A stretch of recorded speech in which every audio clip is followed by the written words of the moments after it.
स्थापकाय च धर्मस्य सर्वधर्मस्वरूपिणे अवतारवरिष्ठाय रामकृष्णाय ते नमः।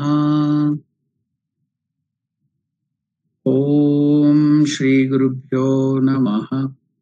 हरिः ॐ। गणानां त्वा गणपतिगं हवामहे कविं कवीनामुपमश्रवस्तमम् ज्येष्ठराजं ब्रह्मणस्पत आनः शृण्वन्नोतिभिः सीदसादनम्। महागणपतये नमः। प्रणो देवी सरस्वती वाजेभिर्वाजिनीवती धीनामवित्र्यवतु। आनो दिवो बृहतः पर्वतादा सरस्वती यजता गन्तु यज्ञम्। वाग्देव्यै नमः। ओम शांति शांति शांति। हरिः ओम तत्सत्।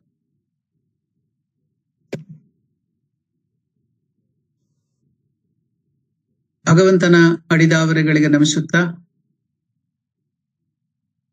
ಇಲ್ಲಿ ಈ ಭಗವಂತನ ವಿಷಯವನ್ನ ಕೇಳಲಿಕ್ಕೆ ನಡೆದಿರುವಂತಹ ಎಲ್ಲ ಭಗವದ್ ಭಕ್ತರಿಗೂ ನನ್ನ ನಮಸ್ಕಾರಗಳು. ವಿಶೇಷವಾಗಿ ಈ ಸಮಯದಲ್ಲಿ ನನಗೆ ಈ ಭಗವಂತನ ವಿಚಾರಗಳನ್ನ ನಿಮ್ಮೊಂದಿಗೆ ಹಂಚಿಕೊಳ್ಳಿಕ್ಕೆ ಒಂದು ಅವಕಾಶ ಮಾಡಿಕೊಟ್ಟಂತಹ ಪರಮ ಪೂಜ್ಯ ಶ್ರೀಮತ್ ಸ್ವಾಮಿ ಜಿತಕಾಮಾನಂದಜಿ ಮಹಾರಾಜರವರಿಗೂ ನಾನು ನಮಿಸುತ್ತಾ ಇವತ್ತಿನ ದಿವಸ ಕೆಲವೊಂದು ಭಗವತ್ ವಿಚಾರವನ್ನ ನಿಮ್ಮೊಂದಿಗೆ ಹಂಚಿಕೊಳ್ಳಕ್ಕೆ ಇಷ್ಟಪಡ್ತೇನೆ. ನಾವೆಲ್ಲರೂ ಕೂಡ ರಾಮಕೃಷ್ಣರನ್ನ ಸರ್ವದೇವದೇವಿ ಸ್ವರೂಪ ಅಂತ ಕರಿತೇವೆ. ಆಗ ರಾಮಕೃಷ್ಣರ ಬಗೆಗೆ ಆಳವಾಗಿ ಅಧ್ಯಯನ ಮಾಡದೇ ಇರತಕ್ಕಂತಹ ಭಕ್ತರಿಗೆ ಅಥವಾ ಜನರಿಗೆ ಅನಿಸಬಹುದು, ರಾಮಕೃಷ್ಣಾಶ್ರಮದ ಭಕ್ತರು ರಾಮಕೃಷ್ಣರನ್ನ ತೆಗೆದುಕೊಂಡು ಅಟ್ಟಕ್ಕೆ ಕೂರಿಸ್ಲಿಕ್ಕೋಸ್ಕರ ಹೀಗೆ ಸರ್ವದೇವದೇವಿ ಸ್ವರೂಪ, ಅವತಾರ ವರಿಷ್ಠ ಹೀಗೆಲ್ಲ ಕರೀತಾ ಇದ್ದಾರೆ ಅಂತ ಅನಿಸಬಹುದು. ಅವತಾರ ವರಿಷ್ಠ ಅಂತ ಕರೆದದ್ದು ಸ್ವಯಂ ಸ್ವಾಮಿ ವಿವೇಕಾನಂದರೇ. ಅದಕ್ಕೂ ಹಲವಾರು ಕಾರಣಗಳು ಉಂಟು, ಅದನ್ನು ಆಳವಾಗಿ ಅಧ್ಯಯನ ಮಾಡಬಹುದು. ಆದ್ರೆ ಇವತ್ತಿನ ದಿವಸ ನಾವು ಅಂತ ಕರೆಯೋದ್ ಸ್ವರೂಪ ಅಂತ ಕರೆಯೋದರ ಅರ್ಥ ಏನು? ರಾಮಕೃಷ್ಣರು ಎಲ್ಲಾ ದೇವ ದೇವಿಯರಿಗಿಂತಲೂ ದೊಡ್ಡವರು ಅಂತಲಾ, ಅಥವಾ ಬೇರೆ ಇನ್ನೇನಾದ್ರೂ ಗೂಢಾರ್ಥ ಅದರೊಳಗಿದೆಯಾ? ಅದನ್ನ ತಿಳ್ಕೊಳಕ್ಕೆ ಒಂದು ಸಣ್ಣ ಪ್ರಯತ್ನವನ್ನ ಮಾಡೋಣ. ಈಗ ನಾವು ಎಲ್ಲಾ ಮಜಲುಗಳನ್ನು ತೆಗೆದುಕೊಂಡು ಸರ್ವದೇವದೇವಿ ಸ್ವರೂಪ ಅಂತ ಯಾತ ಕರೀತಾರೆ ಅಂತ ಹೇಳಲಿಕ್ಕೆ ಹೋದ್ರೆ ನನಗೆ ಕೊಟ್ಟಿರುವಂತಹ 50 ನಿಮಿಷ ಅಥವಾ 45 ನಿಮಿಷದಲ್ಲಿ ಸಾಕಾಗೋದಿಲ್ಲ. ಅದಕ್ಕೆ ಇವತ್ತಿನ ದಿವಸ ನಾನು ಕೆಲವೊಂದು ವಿಚಾರಗಳನ್ನ ಮಾತ್ರ ತೆಗೆದುಕೊಂಡು ಒಂದು ಪಕ್ಷಿ ನೋಟ, ಒಂದು ಇಣುಕು ನೋಟವನ್ನ ಕೊಡ್ಲಿಕ್ಕೆ ಪ್ರಯತ್ನ ಪಡ್ತೇನೆ. ಮುಂದೆ ಯಾವಾಗ್ಲಾದ್ರೂ ಭಗವಂತನ ಇಚ್ಛೆಯಿಂದ ಅವಕಾಶ ಸಿಕ್ಕಾಗ ಅದನ್ನ ವಿಸ್ತಾರವಾಗಿ ಇನ್ನೂ ಹಲವಾರು ಉದಾಹರಣೆಗಳನ್ನ ಕೊಟ್ಕೊಂಡು ಅದನ್ನ ಅರ್ಥ ಮಾಡಿಸ್ಲಿಕ್ಕೆ ಪ್ರಯತ್ನ ಪಡಬಹುದು. ಆದ್ರೆ ಸದ್ಯಕ್ಕೆ ಒಂದು ಪಕ್ಷಿ ನೋಟ ಅಥವಾ ಇಣುಕು ನೋಟ. ಈಗ ಸರ್ವದೇವದೇವಿ ಸ್ವರೂಪ ಅಂತ ಯಾವಾಗ್ಲೂ ರಾಮಕೃಷ್ಣರ ಜೊತೆಗೆ ನಾವು ಅದನ್ನ ಸೇರಿಸ್ತೇವೆ. ಇದನ್ನ ಅರ್ಥ ಮಾಡ್ಕೊಳ್ಬೇಕಾದ್ರೆ ಸ್ವಲ್ಪ ಹಿಂದಕ್ಕೆ ಹೋಗ್ಬೇಕಾಗತ್ತೆ. ವಿವೇಕಾನಂದರು ಹೇಳ್ತಾರೆ, ರಾಮಕೃಷ್ಣ ಪರಮಹಂಸರು ಅವರು ಈ ಯುಗದ ಅವತಾರ. ಯಾವುದೇ ಅವತಾರ ಪುರುಷನಾಗಬಹುದು. ಆತ ಈ ಜಗತ್ತಿಗೆ ಬಂದು ತನ್ನ ಈ ಅವತಾರ ಕಾರ್ಯವನ್ನ ತಾನು ನಡೆಸ್ಕೊಡ್ಬೇಕಾದ್ರೆ, ಲೀಲಾ ಕಾರ್ಯವನ್ನ ಮಾಡ್ಬೇಕಾದ್ರೆ ಏನ್ ಮಾಡ್ತಾನೆ? ಈಗ ಮೊದಲಿಗೆ ನಾವು ತಿಳ್ಕೊಳ್ಬೇಕಾದದ್ದು ಅವತಾರ ಅಂದ್ರೆ ಏನು, ಈ ಪದ ಎಲ್ಲಿಂದ ಬಂತು. ಕನ್ನಡದಲ್ಲಿ ಸಹ ಹಿರಿಯರು ನಮ್ಮನ್ನ ಯಾವುದೋ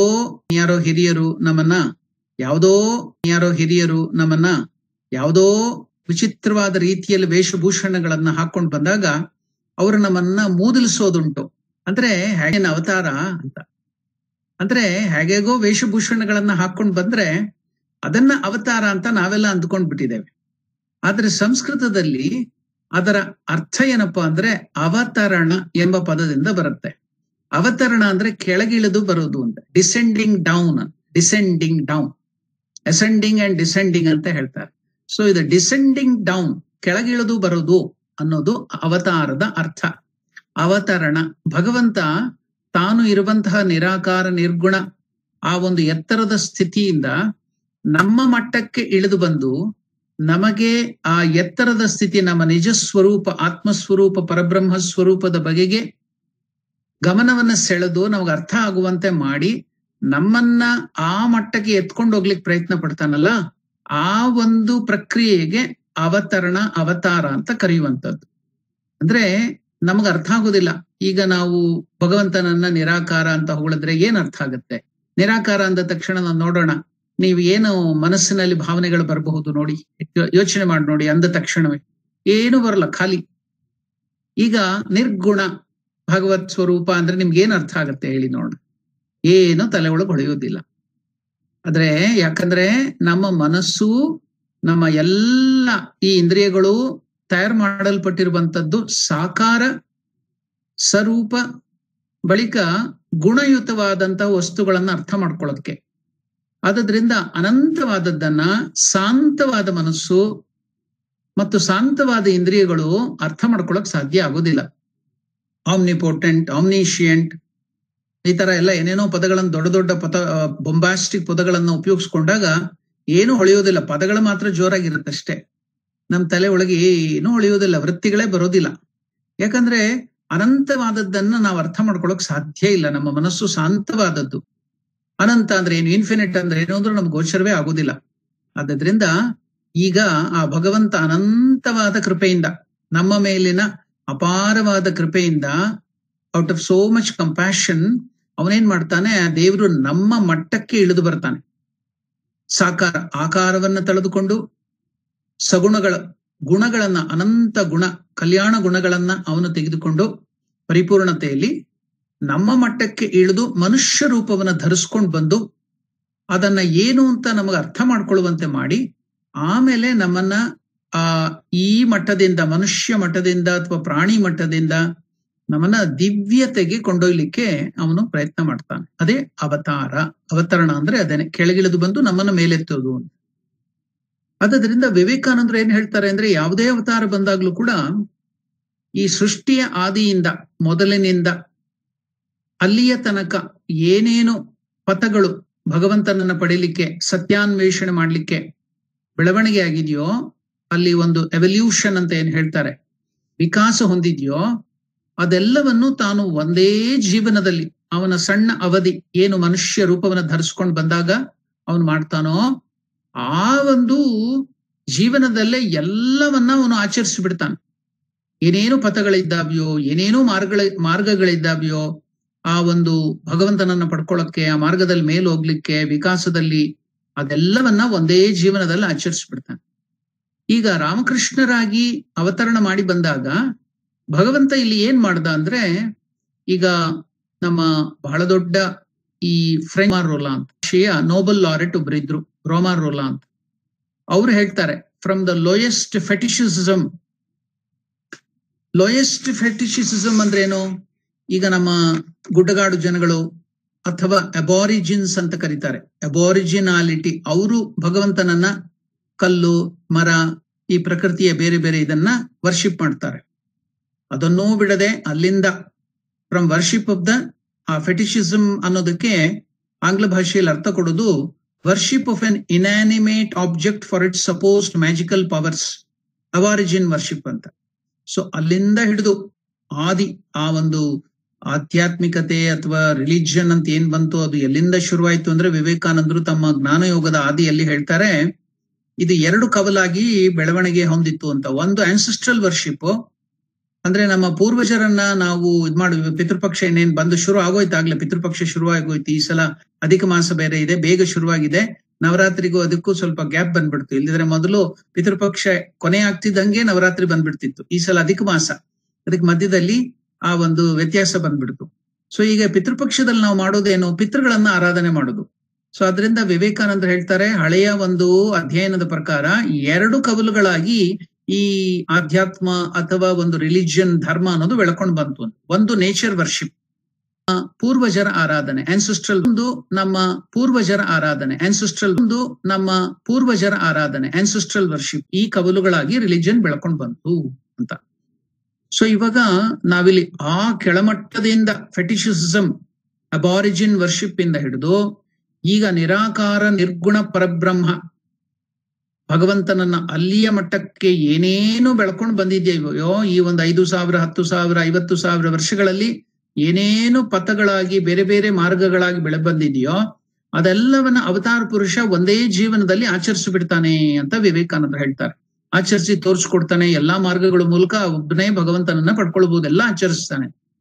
ಹಾಗೆ ರಾಮಕೃಷ್ಣ ಪರಮಹಂಸರು ಈಗ ಎಲ್ಲಾ ಆದರ್ಶಗಳನ್ನ ಎಲ್ಲಾ ಒಂದು ಮಾರ್ಗಗಳಲ್ಲೂ ಭಗವಂತನನ್ನ ಪಡ್ಕೊಳ್ಳಕ್ಕೆ ಅದನ್ನೆಲ್ಲ ಆಚರಿಸ್ಬೇಕಾದ್ರೆ ಆ ಆದರ್ಶಗಳು, ಈಗ ನಮ್ಮ ಹಿಂದೂ ಧರ್ಮದಲ್ಲಿ 33 ಕೋಟಿ ದೇವತೆಗಳಿದ್ದಾವೆ. ಏನಿದು 33 ಕೋಟಿ ದೇವತೆಗಳು? ಯಾತಕ್ಕೆ ಇಷ್ಟೊಂದು? ಬೇರೆ ಧರ್ಮದವರೆಲ್ಲ ನಮ್ಮನ್ನ ಹಂಗ್ಸೋದುಂಟು ನೋಡಿ, ನಮ್ಮಲ್ಲಿ ಒಬ್ಬನೇ ದೇವತೆ, ಒಂದೇ ಗ್ರಂಥ, ನಿಮ್ಮಲ್ಲಿ ಎಷ್ಟೊಂದು ದೇವತೆಗಳು, ಎಷ್ಟೊಂದು ಆರಾಧನೆಗಳು, ಎಷ್ಟೊಂದು ಗ್ರಂಥಗಳು ಅಂತ. ಅದೇ ವಿಶೇಷತೆ, ನಮ್ಮ ಹಿಂದೂ ಧರ್ಮದ ವಿಶೇಷತೆಯೇ ಅದು. ಸ್ವಾಮಿ ವಿವೇಕಾನಂದರು ಹೇಳುವಂತದ್ದು, the first and foremost condition of religious life or spirituality is liberty, freedom ಅಂತ ಹೇಳ್ತಾರೆ, ಸ್ವಾತಂತ್ರ್ಯ. ನಮ್ಮ ಹಿಂದೂ ಧರ್ಮದಲ್ಲಿ ಇರುವಷ್ಟು ಸ್ವಾತಂತ್ರ್ಯ ಬೇರೆ ಯಾವ ಧರ್ಮಗಳಲ್ಲೂ ಇಲ್ಲ. ಅವ್ರು ಹೇಳಿದ್ದನ್ನು ಕೇಳದೆ ಹೋದ್ರೆ, ಅವರ ಧರ್ಮವನ್ನ ನೀವು ಅನುಮೋದಿಸದೆ ಹೋದ್ರೆ ನಿಮ್ಮನ್ನು ಕೊಂದೇ ಹಾಕಿ ಬಿಡ್ತಾರೆ. ನಿಮಗೆ ಅನ್ಯ ಮಾರ್ಗವೇ ಇಲ್ಲ. ನಮ್ಮ ಹಿಂದೂ ಧರ್ಮದಲ್ಲಿ ಎಷ್ಟೊಂದು ವಿಶಾಲತೆ ಇದೆ, ಎಷ್ಟೊಂದು ಅವಕಾಶಗಳಿದ್ದಾವೆ, ಎಷ್ಟು ಸ್ವಾತಂತ್ರ್ಯ ಇದೆ ಅಂದ್ರೆ, ಭಗವಂತ ಅವನೇ ಅನಂತವಾದ ಕರುಣೆಯಿಂದ ಎಷ್ಟೊಂದು ರೂಪಗಳನ್ನ, ಎಷ್ಟೊಂದು ಮಾರ್ಗಗಳನ್ನ ನಮ್ಗೆ ಅನುಕೂಲ ಆಗ್ಲಿ ಅಂತ ನಮ್ಮ ಅಭಿರುಚಿಗೆ ತಕ್ಕಂತೆ ನಾವು ಯಾವ ಯಾವ ಹಂತದಲ್ಲಿ, ಈ ವಿಕಾಸದ ಹಂತದಲ್ಲಿ ಬೇರೆ ಬೇರೆ ಬೇರೆ ಬೇರೆ ಬೇರೆ ಹಂತದಲ್ಲಿ ಇರ್ತೇವೆ ನಾವು, ಅದೆಲ್ಲದಕ್ಕೂ ಅನುಕೂಲ ಆಗ್ಲಿ ಅಂತ ತಾನೊಬ್ಬನೇ ನಿರಾಕಾರ ನಿರ್ಗುಣ ಪರಬ್ರಹ್ಮ ಭಗವಂತ ಒಬ್ಬನೇ. ನಮ್ಮಲ್ಲೂ ಕೂಡ ಹಿಂದೂ ಧರ್ಮದಲ್ಲೂ ಪೂಜಿಸೋದು ನಾವು ಒಬ್ಬನೇ ಭಗವಂತನನ್ನೇ. ಆದ್ರೆ ಅವನು ನಮಗ ಅನುಕೂಲ ಆಗ್ಲಿ ಅಂತ ಹೇಳಿ ತನ್ನ ಕೃಪೆಯಿಂದ ಬೇರೆ ಬೇರೆ ಗುಣಗಳನ್ನ, ಬೇರೆ ಬೇರೆ ಆದರ್ಶಗಳನ್ನ, ಬೇರೆ ಬೇರೆ ಪ್ರಿನ್ಸಿಪಲ್ಸ್, ಐಡಿಯಲ್ಸ್, ಇದನ್ನೆಲ್ಲ ಕ್ಯಾರೆಕ್ಟರ್ಸ್ ಇನ್ ಪರ್ಫೆಕ್ಷನ್ ಇಟ್ಕೊಂಡು ಬೇರೆ ಬೇರೆ ರೂಪಗಳನ್ನ ನಮಗೆ ಅನುಕೂಲ ಆಗ್ಲಿ, ನಮಗೆ ಆ ಅಭಿರುಚಿ ಯಾವ್ದು ರುಚಿ ಇರುತ್ತೋ, ಇವಾಗ ಸಕ್ಕರೆ, ಕಡಲೆ ಹಿಟ್ಟು, ತುಪ್ಪ ಇದೇ ವಸ್ತುಗಳು. ಆದ್ರೆ ಅದನ್ನ ಕೆಲವರು ಜಿಲೇಬಿಯಾಗಿ ತಿನ್ಲಿಕ್ಕೆ ಇಷ್ಟಪಡ್ತಾರೆ, ಇನ್ನೂ ಕೆಲವರು ಜಿಲೇಬಿ ಇಷ್ಟಪಡಲ್ಲ, ಜಹಾಂಗೀರ್ ಆಗಿ ಇಷ್ಟಪಡ್ತಾರೆ, ಮೈಸೂರು ಪಾಕ್ ಆಗಿ. ಇನ್ನೂ ಕೆಲವರು ಅದೇ ವಸ್ತುವಿನಿಂದ ಮೈಸೂರು ಪಾಕ್ ಆಗಿ ತಿನ್ಲಿಕ್ಕೆ ಇಷ್ಟಪಡ್ತಾರೆ, ಇನ್ನೂ ಅದೇ ವಸ್ತುವನ್ನ ಇನ್ನೊಂದು ರೂಪದಲ್ಲಿ ತಿನ್ಲಿಕ್ಕೆ ಇಷ್ಟಪಡ್ತಾರೆ. ಯಾಕಂದ್ರೆ ಒಬ್ಬೊಬ್ಬರಿಗೆ ಒಂದೊಂದು ಅಭಿರುಚಿ. ಹಾಗೆ ನಾವೆಲ್ಲರೂ ಕೂಡ ಈ ಆಧ್ಯಾತ್ಮಿಕ ಪಥದಲ್ಲಿ, ವಿಕಾಸದ ಹಂತದಲ್ಲಿ ಬೇರೆ ಬೇರೆ ಬೇರೆ ಬೇರೆ ಹಂತದಲ್ಲಿ ಇರ್ತೀವಿ. ಅದಕ್ಕೆ ತಕ್ಕಂತೆ ನಮಗೆ ಲೈಕಿಂಗ್ಸ್ ಅಂಡ್ ಡಿಸ್ಲೈಕಿಂಗ್ಸ್ ಬೇರೆ ಬೇರೆ ಬೇರೆ ತರ ಇರುತ್ತೆ. ಅದೆಲ್ಲದಕ್ಕೂ ಅನುಕೂಲ ಆಗ್ಲಿ, ನಾವು ಚೆನ್ನಾಗಿ ಒಂದು ಸ್ವೇಚ್ಛೆಯಿಂದ ಸ್ವತಂತ್ರವಾಗಿ ಬೆಳಿಲಿ, ಆಧ್ಯಾತ್ಮಿಕವಾಗಿ ಮುಂದಕ್ಕೆ ಹೋಗ್ಲಿ ಅಂತ ಭಗವಂತ ಅನಂತವಾದ ಕೃಪೆಯಿಂದ ಎಷ್ಟೊಂದು ರೂಪಗಳನ್ನ, ಎಷ್ಟೊಂದು ಗುಣಗಳನ್ನ ಅವನು ಧರಿಸ್ಕೊಂಡು ಬರ್ತಾನೆ, ಒಬ್ಬನೇ ಭಗವಂತ. ಅದಕ್ಕೆ ಹಿಂದೂ ಧರ್ಮದಲ್ಲಿ 33 ಕೋಟಿ ದೇವತೆಗಳಂದ್ರೆ, ಬಹುಶಃ ಆವಾಗ ನಮ್ಮ ಹಿಂದೂ ಧರ್ಮದಲ್ಲಿ 33 ಕೋಟಿ ದೇವತೆ, 33 ಕೋಟಿ ದೇವತೆ ಅಂತ ಹೇಳ್ಬೇಕಾದ್ರೆ ಅವಾಗ ಬಹುಶಃ ನಮ್ಮ ಪಾಪ್ಯುಲೇಷನ್ 330 ಮಿಲಿಯನ್ಸ್ ಇದ್ದಿರಬಹುದು ಭಾರತದಲ್ಲಿ ಆವಾಗ. ಅದಕ್ಕೆ ರಾಮಕೃಷ್ಣರು ಏನ್ ಹೇಳ್ತಾರೆ, ಎಷ್ಟೊಂದು ಸಾಧನೆಯ ಕೊನೆಯ ಹಂತದಲ್ಲಿ ಏನ್ ಹೇಳಿದ್ರು, as many people so many paths. ಎಷ್ಟು ಜನರಿದ್ದಾರೋ ಅಷ್ಟು ಪಥ ಅಂತ, ಒಬ್ಬೊಬ್ಬರಿಗೂ ಒಂದೊಂದು ಪಥ. ಆ ಭಗವಂತನನ್ನು ಪಡ್ಕೊಳ್ಳಕ್ಕೆ, ಆ ಮಾರ್ಗದಲ್ಲಿ ಮುಂದೆ ಹೋಗ್ಲಿಕ್ಕೆ ಬೇರೆ ಬೇರೆ ಪಥಗಳು. ಅದರಿಂದ ಎಷ್ಟೊಂದು ದೇವಿಯರು. ಯಾತಕ್ಕೆ ನಮ್ಮ ಹಿಂದೂ ಧರ್ಮದಲ್ಲಿ 33 ಕೋಟಿ ದೇವತೆಗಳಂದ್ರೆ ಅನಂತ ಅಂತ ಹೇಳಲಿಕ್ಕೆ, ಎಷ್ಟು ಜನರು ಅಷ್ಟು ಪಥ ಅನ್ನೋ ರೀತಿಯಲ್ಲಿ ಅದನ್ನು ಕೊಟ್ಟಿರುವಂತದ್ದು. ಅಂದ್ಮೇಲೆ ಎಲ್ಲ ದೇವಿಯರು ನಮ್ಗೆ ಏನಂತ ತೋರಿಸ್ತಾರೆ, ಒಂದೊಂದು ಆದರ್ಶವನ್ನ, ಒಂದೊಂದು ಗುಣಗಳನ್ನ, ಹಲವಾರು ಗುಣಗಳನ್ನ, ಸಮೂಹವನ್ನ, ಕಲ್ಯಾಣ ಗುಣಗಳನ್ನ ತಮ್ಮ ವ್ಯಕ್ತಿತ್ವದಲ್ಲಿ ಮೇಳೈಸ್ಕೊಂಡು, ಮೈಗೂಡಿಸ್ಕೊಂಡು ಅದನ್ನ ಪರಿಪೂರ್ಣತೆಯಲ್ಲಿ ನಮ್ಮ ಮುಂದೆ ಇಡ್ತಾರೆ. ಆ ಆದರ್ಶಗಳನ್ನ ನಾವು ಫಾಲೋ ಮಾಡಿದಾಗ ನಾವು ಈ ಮಟ್ಟ ಯಾವುದು, ಕೆಳಮಟ್ಟದಲ್ಲಿ ಏನು ಮಟ್ಟದಲ್ಲಿ ಇದ್ದೇವೆಯೋ ಅಲ್ಲಿಂದ ನೆಕ್ಸ್ಟ್ ಹಂತಕ್ಕೆ ಹೋಗ್ಲಿಕ್ಕೆ ನಮಗೆ ಅನುಕೂಲ ಆಗುತ್ತೆ. ಉದಾಹರಣೆ ಕೊಡಬಹುದಾದ್ರೆ, ಈಗ ನೋಡಿ, ನೀವು ಈಗ ಕಿಂಡರ್ ಗಾರ್ಡನ್ ನಲ್ಲೋ ಅಥವಾ 1ನೇ ಕ್ಲಾಸ್ನಲ್ಲೋ ಇರ್ತೀರಿ ಅಂತ ಇಟ್ಕೊಳ್ಳಿ. ಈಗ ತಂದೆ ತಾಯಿಗಳು ಏನಾದ್ರೂ ಹೇಳಿ, ಮಕ್ಕಳು ಏನನ್ನೂ ಕೇಳೋದೇ ಇಲ್ಲ. ಯಾಕೆ? ನಮ್ ಟೀಚರ್ ಹಿಂಗ್ ಹೇಳಿದ್ದಾರೆ, ನಮ್ಮ ಮೇಷ್ಟ್ರು ಹಿಂಗ್ ಹೇಳಿದ್ದಾರೆ. ಅವ್ರಿಗೆ ಆ 1ನೇ ಕ್ಲಾಸ್ ಮಕ್ಕಳಿಗೆ 1ನೇ ಕ್ಲಾಸ್ ಟೀಚರೇ 1ನೇ ಕ್ಲಾಸ್ ಮೇಷ್ಟ್ರೆ ಅವ್ರಿಗೆ ಆದರ್ಶ. ಅವ್ರು ಏನ್ ಹೇಳಿದ್ರು ಅದೇ ವೇದವಾಕ್ಯ ಅವರಿಗೆ, ಬೇರೆ ಏನ್ ಹೇಳಿದ್ರು ಯಾರು ಹೇಳಿದ್ರು ಕೇಳೋದೇ ಇಲ್ಲ, ಅವಾಗ ಅವ್ರ ಆದರ್ಶ. ಇವಾಗ ಅಲ್ಲೇ ಉಳಿಯೋದಿಲ್ಲ ನೋಡಿ, ಅವರು ಆ ಮೇಸ್ಟ್ರನ್ ಕಂಡ್ರೆ ಇಷ್ಟ, ಟೀಚರ್ನ ಕಂಡ್ರೆ ಇಷ್ಟ, ಅವ್ರನ್ನ ಆದರ್ಶವಾಗಿ ಇಟ್ಕೊಂಡಿರ್ತಾರೆ. ಆಮೇಲೆ 2ನೇ ಕ್ಲಾಸ್ಗೆ ಹೋಗ್ತಿದ್ದಂಗೆ ಅದನ್ನು ಬಿಟ್ಬಿಟ್ಟು 2ನೇ ಕ್ಲಾಸ್ ಟೀಚರ್ನ ಆದರ್ಶವಾಗಿ ತೆಗೆದುಕೊಂಡು ಮುಂದಕ್ಕೆ ಹೋಗ್ತಾರೆ, ಹಂತವಾಗಿ. ಹಾಗೆ ಇಲ್ಲೂ ಕೂಡ ಬೇರೆ ಬೇರೆ ಹಂತದಲ್ಲಿ ನಮಗೆ ಮುಂದುವರಿಲಿಕ್ಕೆ ಭಗವಂತ ಬೇರೆ ಬೇರೆಗಳನ್ನ ಧರಿಸ್ಕೊಂಡು ಬಂತಾನೆ, ಎಷ್ಟೊಂದು ಬೇರೆ ಬೇರೆ ರೂಪಗಳನ್ನ ಧರಿಸ್ಕೊಂಡು ಬಂದಿದ್ದಾನೆ. ಇವಾಗ ಉದಾಹರಣೆಯನ್ನು ಕೊಡ್ಬೋದಾದ್ರೆ ಒಂದು ಉದಾಹರಣೆ ತೆಗೆದುಕೊಳ್ಳೋಣ. ರಾಮಚಂದ್ರ ದೇವ, ಅವನು ನಮಗೆ ಆದರ್ಶವನ್ನ ಏನಿಟ್ಟ? ಇವಾಗ ಚಿಕ್ಕ ವಯಸ್ಸಿನಲ್ಲಿರುವಾಗ್ಲೇ ಪಿತೃವಾಕ್ಯ ಪರಿಪಾಲನೆ, ಮಾತೃಭಕ್ತಿ, ಸತ್ಯವಾಕ್ಯ ಪರಿಪಾಲನೆ, ಪ್ರಜಾ ಸಂರಕ್ಷಕ, ಏಕಪತ್ನಿ ವ್ರತಸ್ಥ, ಪ್ರಥಮ ಭಾಷಿ, ಮಧುರ ಭಾಷಿ, ಹೀಗೆಲ್ಲ ಎಷ್ಟೊಂದು ಗುಣಗಳು ನೋಡಿ. ಪಿತೃವಾಕ್ಯ ಪರಿಪಾಲಕ, ತಂದೆ ಏನ್ ಹೇಳದೆ ಸ್ವಲ್ಪವೂ ಮಿಸುಕಾಡದೆ ಕೋಪಗೊಳ್ಳದೆ ಆ ತಂದೆಯ ಮಾತಿಗೆ ಬೆಲೆ ಕೊಟ್ಬಿಟ್ಟು ಅವ್ನು ಕಾಡಿಗೆ ಹೋಗ್ಲಿಕ್ಕೂ ಸಿದ್ಧನಾಗ್ಬಿಟ್ಟ, ಎಷ್ಟು ಕಷ್ಟಪಡ್ಲಿಕ್ಕೂ. ಸೊ ಪಿತೃವಿಗೆ ಭಕ್ತಿ, ತಂದೆಯಲ್ಲಿ ಅಪಾರವಾದ ಭಕ್ತಿಯನ್ನ ಆದರ್ಶ ರಾಮನಲ್ಲಿ ನೋಡಬಹುದಾಗಿತ್ತು. ಈಗ ಸತ್ಯವಾಕ್ಯ ಪರಿಪಾಲನೆ, ಆ ರಾಮನಲ್ಲಿ ಆ ಗುಣ ನೋಡ್ಬೋದಾಗಿತ್ತು. ಆಮೇಲೆ ಮಧುರ ಭಾಷಿ, ಆಮೇಲೆ ಏಕಪತ್ನಿ ವ್ರತಸ್ಥ, ಸೀತಾಮಾತೆಯನ್ನು ಬಿಟ್ಟು ಬೇರೆ ಯಾವ ಹೆಣ್ಮಕ್ಳನ್ನು ಅವನು ಯಾವುದೇ ಬೇರೆ ದೃಷ್ಟಿಯಿಂದ ನೋಡ್ತಾ ಇರ್ಲಿಲ್ಲ. ಹೀಗೆ ಈ ಎಲ್ಲ ಕಲ್ಯಾಣ ಗುಣಗಳನ್ನ ಅವನು ಪರಿಪೂರ್ಣತೆಯಲ್ಲಿ ಇಟ್ಕೊಂಡ. ರಾಮ ಭಕ್ತನಾದವನು ರಾಮನನ್ನ ಭಕ್ತಿ ಮಾಡ್ಬೇಕಾದ್ರೆ ಸುಮ್ನೆ ಭಜನೆ ಮಾಡ್ಕೊಂಡು ಕಡ್ಡಿ ಕರ್ಪೂರ ಹಚ್ಬಿಟ್ರೆ ಅದು ಭಕ್ತಿ ಆಗುದಿಲ್ಲ. ಆ ಗುಣಗಳನ್ನ, ಯಾವ ಗುಣಗಳನ್ನ ಅಲ್ಲಿ ಶ್ರೀರಾಮಚಂದ್ರ ಪ್ರತಿಬಿಂಬಿಸ್ತಾನೋ ಆ ಗುಣಗಳನ್ನ ನಮ್ಮ ವ್ಯಕ್ತಿತ್ವದಲ್ಲಿ ಮೇಳೈಸ್ಕೊಂಡಾಗ ಆಗ ನಾವು ಆ ದೇವತೆಯ ಭಕ್ತರು ಅಂತ ಹೇಳ್ಕೊಳಕ್ಕೆ ಲಾಯಕ್ಕಾಗಿರ್ತೇವೆ. ಹಾಗೆ ಈಗ ನಾವು ಯಾವುದೋ ದೇವತೆಯ ಪೂಜೆ, ಯಾವುದೋ ದೇವತೆಯ ಭಕ್ತಿ, ಧ್ಯಾನ ಇದೆಲ್ಲ ಮಾಡ್ತಾ ಇದ್ದೀವಿ ಅಂದ್ರೆ ರಾಮಕೃಷ್ಣರು ಒಂದು ಹೇಳುವಂತ ಮಾತನ್ನ ನಾವೆಲ್ಲ ಜ್ಞಾಪಿಸ್ಕೊಳ್ಬಹುದು. ಏನಂತ ಹೇಳ್ತಾರೆ? ನನ್ನನ್ನ ಅಂದ್ರೆ ರಾಮಕೃಷ್ಣರನ್ನ ಯಾರಾದ್ರೂ ಧ್ಯಾನ ಮಾಡಿದ್ರೆ ಏನಾಗುತ್ತೆ ಅಂದ್ರೆ ರಾಮಕೃಷ್ಣರು ಹೇಳ್ತಾರೆ, ಹೇಗೆ ಒಬ್ಬ ತಂದೆಯಿಂದ ತನ್ನ ಮಗನಿಗೆ ಅಥವಾ ತನ್ನ ಮಕ್ಕಳಿಗೆ ಅವನ ಆಸ್ತಿ ಬೈ ಡಿಫಾಲ್ಟ್ ಯಾವುದೂ ಏನು ಪ್ರಯತ್ನವಿಲ್ಲದೆ ಹೇಗೆ ಹರಿದು ಹೋಗುತ್ತೋ ಪೂರ್ವಾರ್ಜಿತ ಆಸ್ತಿ, ಹಾಗೇನೇನೆ ಯಾರು ನನ್ನನ್ನ ಧ್ಯಾನ ಮಾಡ್ತಾರೋ, ರಾಮಕೃಷ್ಣರು ಹೇಳುವಂತ ಮಾತು, ನನ್ನ ಆಸ್ತಿ ಎಲ್ಲವೂ ಕೂಡ ಪ್ರಾಪರ್ಟಿ ಅವರಿಗೆ ಹರಿದೋಗ್ಬಿಡುತ್ತೆ ಬೈ ಡಿಫಾಲ್ಟ್ ಅಂತ. ರಾಮಕೃಷ್ಣರ ಆಸ್ತಿ ಯಾವುದು? ಹಣ, ಸಂಪತ್ತು, ವಜ್ರ, ವೈಡೂರ್ಯ, ಚಿನ್ನ, ಬೆಳ್ಳಿ ಏನಾದ್ರು ಇಟ್ಕೊಂಡಿದ್ರೆ ಇಲ್ಲ, ಆಧ್ಯಾತ್ಮಿಕ ಸಂಪತ್ತು ಅದಕ್ಕಿಂತಲೂ ಬೆಲೆ ಬಾಳುವಂತದ್ದು. ಸೊ ರಾಮಕೃಷ್ಣರ ಆಧ್ಯಾತ್ಮಿಕ ಸಂಪತ್ತು ಯಾರು ಅವರನ್ನ ಧ್ಯಾನ ಮಾಡ್ತಾರೋ ಆ ಎಲ್ಲ ಒಳ್ಳೆಯ ಗುಣಗಳು ರಾಮಕೃಷ್ಣರು ಯಾವುದಕ್ಕೆ ನೆಲೆ ನಿಂತಿದ್ರೋ ಅದೆಲ್ಲವೂ ಆ ಧ್ಯಾನ ಮಾಡುವ ವ್ಯಕ್ತಿಗೆ ಹರಿದು ಬಿಡುತ್ತೆ ಅಂತ. ಸೊ ಭಕ್ತನಾದವನು ಪೂಜೆ ಮಾಡ್ಬೇಕಾದ್ರೆ, ಧ್ಯಾನ ಮಾಡ್ಬೇಕಾದ್ರೆ, ನಾವ್ ಇನ್ನೊಂದು ಕರ್ಮಯೋಗ ಮಾಡ್ಬೇಕಾದ್ರೆ ದೇವರ ಹೆಸರಲ್ಲಿ, ಆಗ ಆ ಗುಣಗಳೆಲ್ಲವೂ ಯಾವ ದೇವತೆಗೆ ನಾವು ಮೀಸಲಾಗಿ ನಾವು ಆದರ್ಶಗಳನ್ನ ನಾವು ಪಾಲನೆ ಮಾಡ್ತಾ ಹೋಗ್ತೀವಿಯೋ ಆ ಗುಣಗಳು ನಮಗೆ ಬರ್ಲಿಕ್ಕೆ ಶುರುವಾಗ್ತದೆ. ಇದೇ ಭಕ್ತಿ, ಆಧ್ಯಾತ್ಮಿಕ ಸಾಧನೆ ಅಂದ್ರೆ. ಸೊ ಇವಾಗ ಅದನ್ನ ಇನ್ನೊಂದ್ ಸ್ವಲ್ಪ ವಿಶಾಲವಾಗಿ ಅರ್ಥ ಮಾಡ್ಕೋಬೇಕಂದ್ರೆ ಸ್ವಾಮಿ ವಿವೇಕಾನಂದರ ವಾಕ್ಯಗಳಿಗೆ ನಾವು ಮೊರೆ ಹೋಗ್ಬೇಕಾಗತ್ತೆ. ರಿಲಿಜನ್, ಧರ್ಮ ಎಂಬುದರ ಬಗ್ಗೆ ವಿವೇಕಾನಂದರು ಏನು ಬಹಳ ವಿಶಾಲವಾದ ಒಂದು ವಿವರಣೆಯನ್ನ ಕೊಡ್ತಾರೆ. ನಾವೆಲ್ಲ ಅಂದ್ಕೊಳ್ಳೋದೇನು, ಧರ್ಮ ಅಂದ್ರೆ ಒಂದು ನಾಮನೋ ಅಥವಾ ಬೊಟ್ಟನ್ನೋ ಅಥವಾ ಇನ್ನೇನೋ ಬಟ್ಟೆಗಳನ್ನೋ ಹಾಕೊಂಡು ಧರಿಸ್ಕೊಂಡು ದೇವಸ್ಥಾನಗಳಿಗೆ ಹೋಗೋದು, ಅಲ್ಲಿ ದೇವರಿಗೆ ನಮಸ್ಕಾರ ಮಾಡೋದು, ಪ್ರಸಾದ ತಕ್ಕೊಳ್ಳೋದು, ತೀರ್ಥ ತಕ್ಕೊಳ್ಳೋದು, ಮತ್ತೆ ಪ್ರದಕ್ಷಿಣೆ ಮಾಡೋದು, ದೀಪ ಹಚ್ಚೋದು, ಹೂವ ಕಡ್ಡಿ ಕರ್ಪೂರವನ್ನ ಹಚ್ಚೋದು, ಹೂವನ್ನ ಹಾಕೋದು, ಬಂದ್ಬಿಡೋದು, ಪ್ರಸಾದ ತಿಂದು ಬಂದ್ಬಿಟ್ರೆ ಇದೇ ನಾವು ನಮ್ಮ ಧರ್ಮ ಅಂತ ಅಂದ್ಕೊಂಡ್ ಬಿಟ್ಟಿದ್ದೇವೆ. ಅದು ABCD, ಅದು ಕಿಂಡರ್ ಗಾರ್ಡನ್, 1ನೇ ಕ್ಲಾಸ್ 2ನೇ ಕ್ಲಾಸ್ ಇದ್ದಾಗ. ಹಾಗೆ ಅದ್ರೊಳಗೆ ಇನ್ನೂ degree, master degree, PhD, post doctorate ಎಲ್ಲ ಇರುತ್ತೆ. ಎತ್ತರಕ್ಕೆ ಬೆಳಿಬೇಕಾಗ್ತದೆ, ಅಲ್ಲಿಗೆ ನಾವು ಉಳಿಬಾರ್ದು. ಸೊ ಅದನ್ನ ಅರ್ಥ ಮಾಡ್ಕೊಳ್ಬೇಕಾಗತ್ತೆ. ವಿವೇಕಾನಂದ್ರ ಏನ್ ಹೇಳ್ತಾರೆ ಅಂದ್ರೆ ಬಹಳ ವಿಶಾಲವಾದ ದೃಷ್ಟಿಯಲ್ಲಿ ರಿಲಿಜನ್ ಅಥವಾ ಧರ್ಮ ಎಂಬುದರ ಬಗೆಗೆ ಮೊದಲು ಅವ್ರು ಹೇಳಿರುವಂತ ಆಂಗ್ಲ ಭಾಷೆಯಲ್ಲಿ ಹೇಳಿ ಆಮೇಲೆ ಕನ್ನಡಕ್ಕೆ ತರ್ಜುಮೆ ಮಾಡ್ತೇನೆ. What is religion? Religion is the process by which a brute is raised unto man and man unto God ಅಂತ ವಿವೇಕಾನಂದರು ಬಹಳ ವಿಶಾಲವಾದ ದೃಷ್ಟಿಯಿಂದ ಅದಕ್ಕೆ ಒಂದು ವಿವರಣೆಯನ್ನ ಕೊಡ್ತಾರೆ. ಕನ್ನಡದಲ್ಲಿ ತರ್ಜುಮೆ ಮಾಡೋದಾದ್ರೆ, ಈಗ ಮೃಗ ಸದೃಶನಾದವನನ್ನ, ನಾವೀಗ ಪ್ರಾಣಿಗಳಿಗೆ ಏನೋ ವ್ಯತ್ಯಾಸ ಇಲ್ಲ, ನಮಗೂ ಪ್ರಾಣಿಗಳಿಗೆ, ಮೃಗ ಸದೃಶನಾದವನನ್ನ ಮಾನವನನ್ನಾಗಿಯೂ, ಮಾನವತ್ವ ಅಂದ್ರೆ ಯೋಚನೆ ಮಾಡುವಂತ ಶಕ್ತಿ ನಮ್ಗಿರುತ್ತೆ, ಸರಿ ತಪ್ಪುಗಳನ್ನ ವಿಶ್ಲೇಷಣೆ ಮಾಡುವಂತ ಶಕ್ತಿ, ವಿವೇಕ ಶಕ್ತಿ ನಮ್ಗಿರುತ್ತೆ, ಪ್ರಾಣಿಗಳಿಗೆ ಇರೋದಿಲ್ಲ. ಆದ್ರಿಂದ ಮೃಗಸದೃಶನಾದವನನ್ನ ಮಾನವನನ್ನಾಗಿಯೂ ಮಾನವನನ್ನ ದೈವತ್ವಕ್ಕೆ ಏರಿಸುವ ಪ್ರಕ್ರಿಯೆಯೇ ಧರ್ಮ ಅಂತ ವಿವೇಕಾನಂದರು ಹೇಳ್ತಾರೆ. ಅಂದಿನ್ನೂ ಸ್ವಲ್ಪ ಆಳವಾಗಿ ಇಂಗ್ಲಿಷ್ ಭಾಷೆಯಲ್ಲಿ ವೈಜ್ಞಾನಿಕ ದೃಷ್ಟಿಯಿಂದ ಹೇಳೋದಾದ್ರೆ, from the level of instinct, ಪ್ರಾಣಿಗಳು ವರ್ತನೆ ಮಾಡೋದು ಇನ್ಸ್ಟಿಂಕ್ಟಿವ್ ಲೆವೆಲ್ ಅಲ್ಲಿ. From the level of instinct we are raising ourselves to intellectual level. ಮನುಷ್ಯ ಅಂತ ಹೇಳಿದಾಗ ಅಲ್ಲಿ ಇಂಟೆಲೆಕ್ಚುಯಲ್ ಲೆವೆಲ್ ಬಂದಿದ್ದೇವೆ. From the level of intellectual level ನಿಂದ the divine level, that is intuitive level.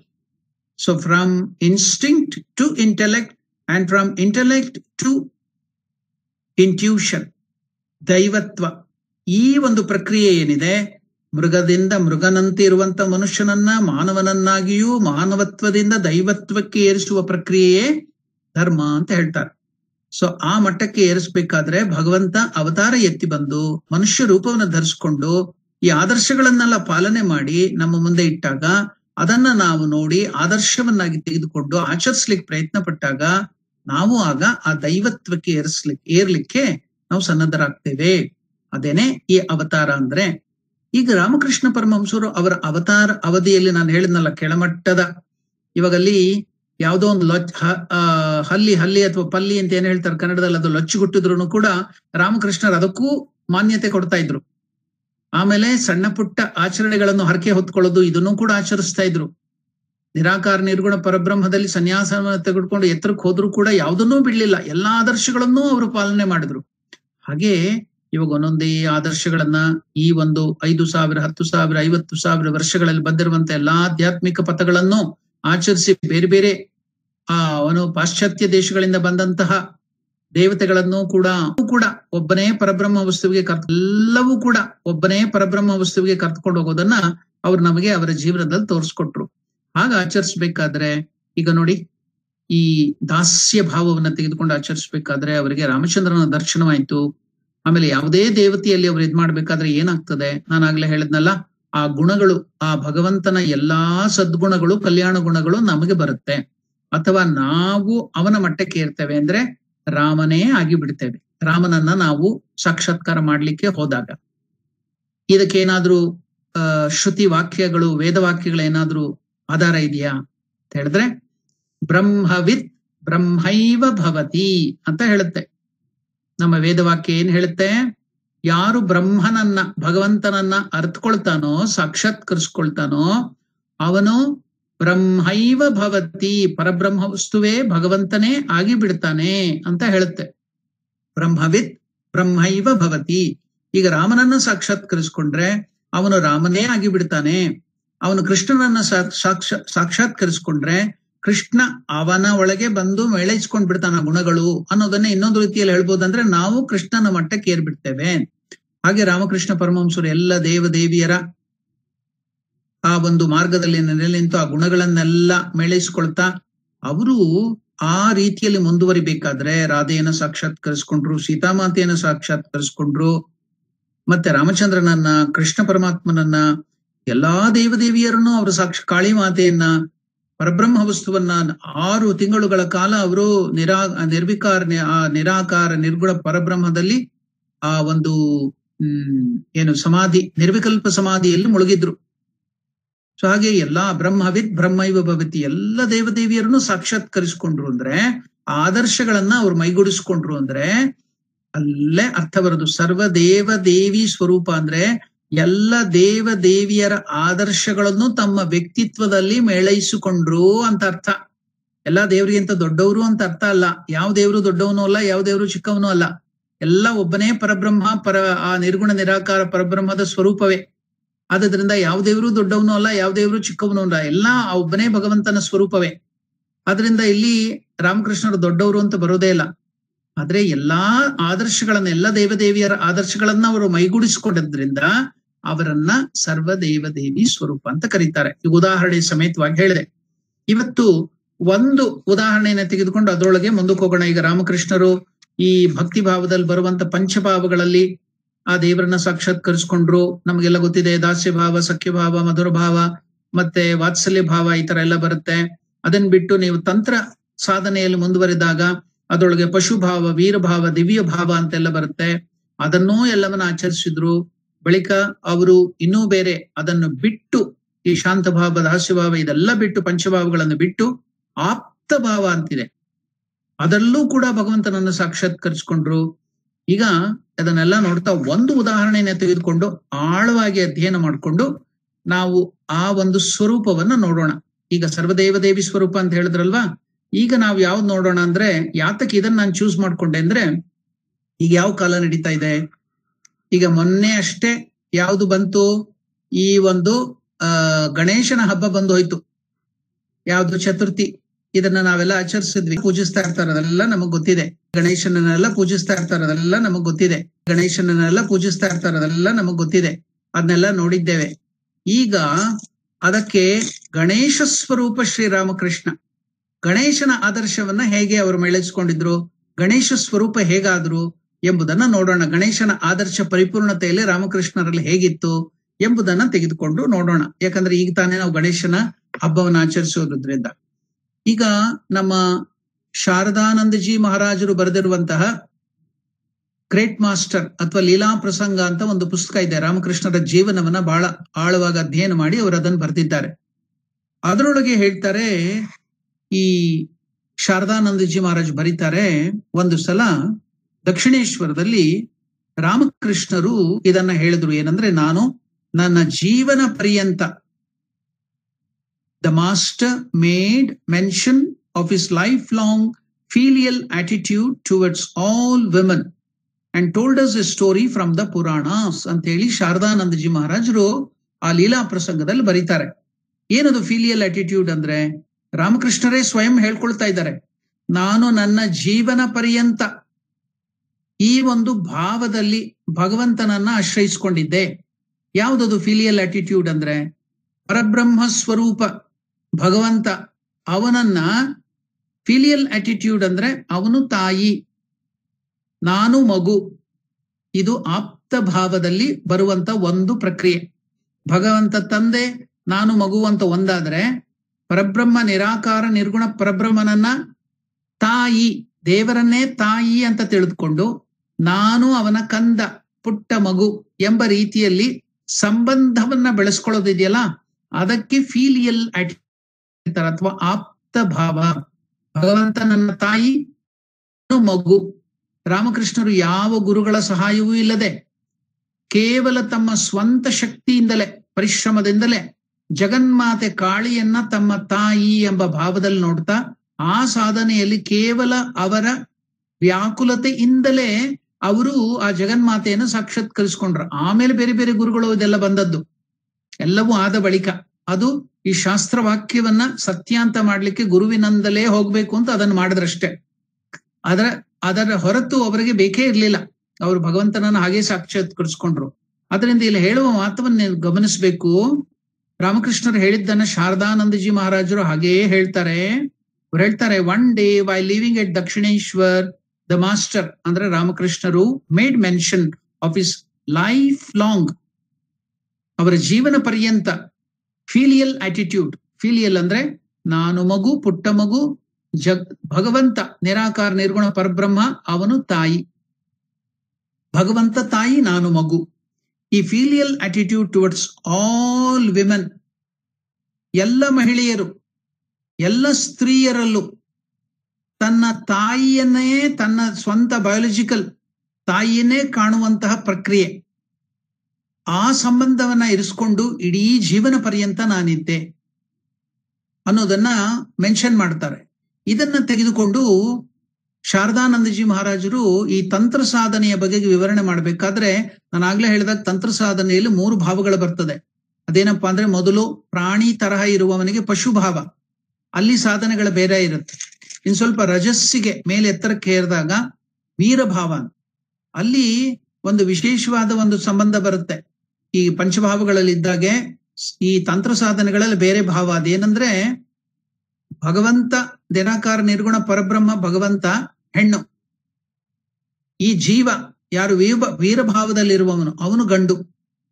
So ಭಗವಂತ ನನ್ನ ಹೆಂಡತಿ, ನಾನು ಅವನ ಗಂಡ ಎಂಬ ಸಾಧನೆ ಮಾಡಬೇಕಾದ್ರೂ ಕೂಡ ರಾಮಕೃಷ್ಣರು, ಅವನ್ನ ಸಾಧನೆ ಮಾಡಬೇಕಾದ್ರೂ ಕೂಡ ರಾಮಕೃಷ್ಣರು, ಅವನ್ನ ಸಾಧನೆ ಮಾಡಬೇಕಾದ್ರೂ ಕೂಡ ರಾಮಕೃಷ್ಣರು, ಅವನ್ನ ಸಾಧನೆ ಮಾಡಬೇಕಾದ್ರೂ ಕೂಡ ರಾಮಕೃಷ್ಣರು ಈ ನಾನು ಕಂದ ದೇವರು ತಾಯಿ ಎಂಬ ಭಾವನೆಯಲ್ಲೇ ಮುಂದುವರೆದು ಆ ಸಾಧನೆಯನ್ನು ಮುಗಿಸಿ ಬಹಳ ಬೇಗ ಅದಲ್ಲೂ ಉತ್ತೀರ್ಣರಾಗಿ ಬಂದ್ಬಿಡ್ತಾರೆ.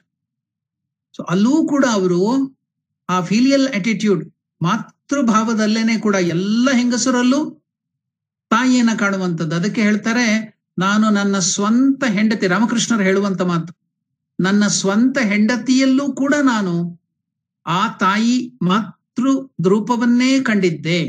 ಎಲ್ಲ ಹೆಂಗಸರಲ್ಲೂ ಅವ್ರ ತಾಯಿಯನ್ನೇ ಕಾಣ್ತಾ ಇದ್ರು. ತಮ್ಮ ಸ್ವಂತ ಹೆಂಡತಿ ಶಾರದಾದೇವಿಯವರಲ್ಲೂ ಕೂಡ ಅವರು ನಾನು ಮಾತೃಭಾವವನ್ನೇ ಹೊಂದಿದ್ದೆ, ಫಿಲಿಯಲ್ ಅಟಿಟ್ಯೂಡ್ ಎಂಬುದನ್ನ ರಾಮಕೃಷ್ಣರು ಹೇಳ್ತಾರೆ. ಸೊ ಅದಕ್ಕೆ ನಾನು ಈ ಒಂದು ವಾಕ್ಯವನ್ನ ತೆಗೆದುಕೊಂಡದ್ದು. One day, while living at Dakshineshwar, the master made mention of his lifelong filial attitude towards all women and told us a story from the Purana. ಈಗ ಅದನ್ನು ಕೇಳೋಣ, ಆ ಕಥೆಯನ್ನ, ಪುರಾಣದ ಕಥೆಯನ್ನ. ಬಹಳ ವಿಶೇಷವಾದ ಕಥೆ. The story describes how firmly the knowledge of filial relation with all women, ಎಲ್ಲ ಹೆಂಗಸರಲ್ಲೂ, ಎಲ್ಲಾ ಮಾತೆಯರಲ್ಲೂ, ಎಲ್ಲಾ ಸ್ತ್ರೀಯರಲ್ಲೂ ತಾಯಿಯನ್ನ ಕಾಣುವಂತ ಭಾವ ಗಣೇಶ ವಿದೌಟ್ ಎಕ್ಸೆಪ್ಷನ್, ಗಣೇಶ ಹೇಗೆ ಆ ಒಂದು ಭಾವವನ್ನು ಹೊಂದಿದ್ದ. So the story describes how firmly the knowledge of filial relation with all women without any exception was established in the heart of lord Ganesha, the chief of illumined ones. Ganesha ಅಂದ್ರೆ ನಾವೆಲ್ಲ ಏನ್ ಅಂದ್ಕೊಂಡ್ ಬಿಡ್ತೀವಿ, ಸ್ಮಶಾನದಲ್ಲಿ ವಾಸ ಮಾಡುವಂತ ಶಿವನ ಹಿಂದೆ ಹೋಗುವಂತ ಭೂತ ಪ್ರೇತ ಗಣಗಳಿಗೆ ಅವನು ಈಶಾ ಅಂತ ಅಂದ್ಕೊಂಡ್ಬಿಡ್ತೀವಿ ಗಣೇಶ ಅಂದ್ರೆ. ರಾಮಕೃಷ್ಣರು ಹೇಳಿದ್ದು ಇಲ್ಲ ಇಲ್ಲ ಇಲ್ಲ, ಜ್ಞಾನಿಗಳ ಗಣಕ್ಕೆ ಈಶಾ ಅಂತ ಹೇಳ್ತಾರೆ ರಾಮಕೃಷ್ಣರು. ಗಣೇಶನನ್ನ ಹೊಗಳಬೇಕಾದ್ರೆ ರಾಮಕೃಷ್ಣರು ಹೇಳೋದು ಜ್ಞಾನಿಗಳ ಗಣಕ್ಕೆ ಈಶಾ. ಬ್ರಹ್ಮಜ್ಞಾನವನ್ನ ಪಡೆದುಕೊಂಡಂತಹ ಅಪಾರವಾದ ದೊಡ್ಡ ದೊಡ್ಡ ಜ್ಞಾನಿಗಳು, ಕವಿಗಳು, ಇವರಲ್ಲಿ ಅತ್ಯಂತ ಎತ್ತರದ ಸ್ಥಾನ. ಈಗ ಜ್ಞಾನವನ್ನ ಪಡ್ಕೊಳ್ಳೋದು ಕೂಡ ನಿಮ್ಮಲ್ಲಿ ಎಷ್ಟು ಪಾತ್ರೆ, ಎಷ್ಟು ಜಾಗ ಇರುತ್ತೋ ಅಷ್ಟು ನೀವು ತುಂಬಿಸ್ಕೊಳ್ಬಲ್ರಿ. ಜ್ಞಾನವನ್ನ ಪಡ್ಕೊಳ್ಳೋದ್ರೊಳಗೂ ತಾರತಮ್ಯ ಇರುತ್ತೆ. ಒಬ್ಬನೇ ನಿರಾಕಾರ ನಿರ್ಗುಣ ಪರಬ್ರಹ್ಮನ ಜ್ಞಾನವನ್ನು ನೀವು ಪಡ್ಕೊಳ್ಳೋದಾದ್ರೂ ಕೂಡ ಅದರೊಳಗೂ ಕೂಡ ತಾರತಮ್ಯ ಇರುತ್ತೆ. ಜ್ಞಾನಿಗಳಲ್ಲೂ ಎತ್ತರ, ಮೇಲೆ, ಕೆಳಗೆ ಇರುತ್ತೆ. ಸೊ ಅದರೊಳಗೆ ಟಾಪ್ ಮೋಸ್ಟ್ ಗಣೇಶ ಅಂತ ಹೇಳ್ತಾರೆ ರಾಮಕೃಷ್ಣರು, ಜ್ಞಾನಿಗಳ ಗಣಕ್ಕೆ ಈಶಾ. ಇನ್ನೊಂದು ವಾಕ್ಯವನ್ನು ನಾವಲ್ಲಿ ಗಮನಿಸಬಹುದು. ಗಣೇಶನಿಗೆ ಇನ್ನೊಂದು ಹೆಸರೇನಿದೆ, ವಿನಾಯಕ. ಎಲ್ಲಿಂದ ಬಂತದು? ಸಂಸ್ಕೃತದಲ್ಲಿ ಹೇಗೆ ಅದು ವ್ಯುತ್ಪತ್ತಿ ಆಗುತ್ತೆ? ನನಾಯಕೋ ಯಸ್ಯ ಸಹ, ಅವನ ಮೇಲೆ, ಅವನಿಗಿಂತ ಮುಂದೆ ಇನ್ಯಾರು ನಾಯಕರಿಲ್ಲ, ಅವನೇ ಟಾಪ್ ಮೋಸ್ಟ್ ನಾಯಕ. ಹೇಗ್ ಬಂತದು? ಆ ನಾಯಕನ ಪಟ್ಟ ಅವನಿಗೆ ಹೇಗ್ ಬಂತು ಟಾಪ್ ಮೋಸ್ಟ್? ಈಗ ನಾವೆಲ್ಲ ಪರ್ಸನಾಲಿಟಿ ಡೆವಲಪ್ಮೆಂಟ್ ಅಲ್ಲಿ ಲೀಡರ್ಶಿಪ್ ಕ್ವಾಲಿಟೀಸ್ ನ ಡೆವಲಪ್ ಮಾಡ್ಕೋಬೇಕು, ಲೀಡರ್ಶಿಪ್ ಕ್ವಾಲಿಟಿ ಅದು ಇದು ಅಂತ ಏನೇನೆಲ್ಲ ಹೋಗಿ ಎಷ್ಟೆಲ್ಲಾ ದುಡ್ಡು ಕೊಟ್ಬಿಟ್ಟು ಅಟೆಂಡ್ ಮಾಡಿ ಬರ್ತೀವಿ. ಇಲ್ಲಿ ರಾಮಕೃಷ್ಣರು ನಮಗೆ ಫ್ರೀ ಆಫ್ ಕಾಸ್ಟ್ ಕೊಟ್ಬಿಡ್ತಾರೆ ಲೀಡರ್ಶಿಪ್ ಕ್ವಾಲಿಟಿ ಹೇಗ್ ಗಳಿಸ್ಕೊಳ್ಳೋದು ಅಂತ. ಅದನ್ನ ನೋಡೋಣ. ಈಗ ಆ ಕಥೆಯನ್ನ ಕೇಳೋಣ. ಯಾಕಂದ್ರೆ ಇನ್ನ ನನಗೆ ಸ್ವಲ್ಪ ಮಾತ್ರ ಸಮಯ ಇದೆ. ಸಮಯದಲ್ಲಿ ಬೇಗ ಕಥೆಯನ್ನು ಹೇಳಲಿಕ್ಕೆ ಪ್ರಯತ್ನ ಪಡ್ತೇನೆ. ಈಗೇನಾಯ್ತು? ರಾಮಕೃಷ್ಣರು ಹೇಳುವಂತ ಕಥೆ ಏನಪ್ಪಾ ಅಂದ್ರೆ ಪುರಾಣದಿಂದ. Before we we told the story, Saradanandaji Maharaj ಹೇಳುದು, ಈ ಕಥೆ ಹೇಳೋದಕ್ ಮುಂಚೆ ರಾಮಕೃಷ್ಣರು ನನಗೆ, ಅಂದ್ರೆ ಶಾರದಾನಂದರು ಹೇಳುವಂತ ಮಾತು, ನನಗೆ ಗಣೇಶನಲ್ಲಿ ಅಷ್ಟೊಂದೇನ್ ಭಕ್ತಿ ಇರ್ಲಿಲ್ಲ. ಡೊಳ್ಳೊಟ್ಟೆ ಗಣಪ ಮುದ್ದಾಗಿರ್ತಾನೆ, ಬರೇ ಕಡುಬು ತಿನ್ಕೊಂಡು, ಮೋದಕ ತಿನ್ಕೊಂಡು, ದಪ್ಪಗೆ ಓಡಾಡ್ಕೊಂಡು, ತಿಂಡಿ ಪೋತ ಅನ್ನೋ ತರಹ ಭಾವನೆ ಇತ್ತು ನನಗೆ ಭಕ್ತಿ ಇರ್ಲಿಲ್ಲ ಗಣೇಶನ ಬಗೆಗೆ ಅಂತ ಶಾರದಾನಂದಜಿ ಮಹಾರಾಜರೇ ಹೇಳ್ತಾರೆ. ಆದ್ರೆ ಇನ್ನೊಂದು ತಮಾಷೆ ನೀವು ಅಂದ್ಕೋಬೇಕಂದ್ರೆ, ಯಾಕಂದ್ರೆ ಶಾರದಾದೇವಿಯವರು, ಹೋಲಿ ಮದರ್ ನಮ್ಮ ಶಾರದಾದೇವಿಯವರು ಶಾರದಾನಂದರನ್ನ ಯಾವಾಗ್ಲೂ ಕಳೆಯೋರು, ಇವ್ರು ನನ್ನ ಗಣೇಶ ಅಂತ. ಅವನ ಮಾತೃಭಕ್ತಿ ಎಷ್ಟಿತ್ತಂದ್ರೆ ಶಾರದಾನಂದರದು, ಇವನು ನನ್ನ ಗಣೇಶ ಅಂತ ಶಾರದಾದೇವಿಯವರು ಯಾವಾಗ್ಲೂ ಹೇಳ್ತಾ ಇದ್ರು ಶಾರದಾನಂದರ ಬಗೆಗೆ. ಮೊದಲಿಗೆ ಅವ್ರ ಗಣೇಶನ್ ಬಗೆಗೆ ಏನ್ ಭಾವನೆ ಇತ್ತು ಶಾರದಾನಂದರಿಗೆ? ಅವರೇ ಹೇಳೋದು, ಶಾರದಾನಂದರ ಮಾತಲ್ಲೇ ಕೇಳೋಣ. ಡೊಳ್ಳೊಟ್ಟೆ ಗಣಪ, ತಿಂಡಿ ಪೋತ ಅನ್ನೋ ತರಹ ಭಾವನೆ ಇತ್ತು. Before we were told the story, we did not have much of devotion to and reverence for that pot bellied elephant face. About the story from the master's holy mouth, about the story from the master's holy mouth, about the story from the master's holy mouth about Ganesha, we have the conviction that Ganesha was truly fit to be worshipped before all gods, as indeed he is worshipped. ಪ್ರಥಮ ಪೂಜೆ ಅವನು ಪಡ್ಕೊಂಡದ್ದು, ಯಾರ್ಯಾರೋ ಅವನ ತಲೆಯನ್ನ ಶಿವ ಕಡ್ದದ್ರಿಂದ ಪಾರ್ವತಿಯನ್ನ ಮೆಚ್ಚಿಸ್ಲಿಕ್ಕೆ ಏನೇನೋ ವರ ಕೊಟ್ಬಿಟ್ರು ಅಂತ ಹೇಳಿ ಅವನು ಪ್ರಥಮ